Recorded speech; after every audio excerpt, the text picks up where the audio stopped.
आज मैं कैजुअल सा तैयार हो रही थी और अचानक मुझे एक बात महसूस हुई। कपड़े डिसेंट थे लेकिन लुक रिच फील नहीं कर रहा था।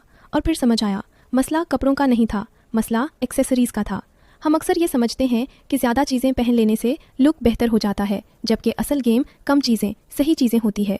सबसे पहले बात करती हूँ डिसेंट एक्सेसरीज़ की।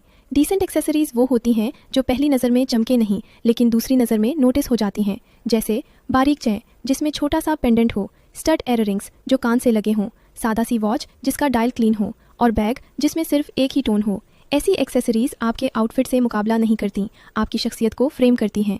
अब बात करते हैं रिच लगने वाली एक्सेसरीज़ की। रिच लगना महंगा लगने का नाम नहीं होता, रिच लगना कंट्रोल चॉइस का नाम है। गोल्ड या शैम्पियन टोन ज्वेलरी जब बहुत ज़्यादा शाइनी ना हो बल्कि मीट या सॉफ्ट पॉलिश में हो तो फ़ौरन इलीट फील देती है।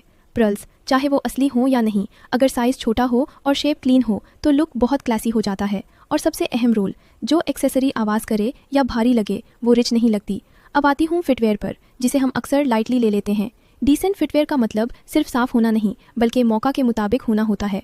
रोज़मर्रा के लिए फ्लैट सैंडल्स जिनकी स्ट्रेप्स सीधी हों, neutral colours nude, ten, black, of white. Office या स्टडी के लिए क्लोज टू फ्लैट्स या लो ब्लॉक हील्स जिनकी शेप शार्प हो और सिलाई वाजे हो। शाम या गेट टुगेदर के लिए पॉइंटेड फ्लैट्स या किटन हील्स बिल्कुल मिनिमल डिटेलिंग के साथ। जिन चीज़ों से परहेज ज़रूरी है, ओवर एम्बेलिश चप्पल, ज़्यादा पत्थर और शोर करने वाली हील्स। इलीट आवरा शोर नहीं मचाती, वो खामोशी से एंटर करती है। एक और बात जो मैंने सीखी, अगर आपकी एक्सेसरीज़ आपको बार बार एडजस्ट करनी पड़े तो वो आपके लिए नहीं है। रिच आवरा का रोल बहुत सादा है, जो आप पहले पहने और फिर भूल जाएं, बस वही सही चॉइस होती है। आखिर में बस इतना कहूँगी, स्टाइल का मतलब हर चीज़ पहन लेना नहीं बल्कि हर गैर ज़रूरी चीज़ ख़त्म कर देना होता है।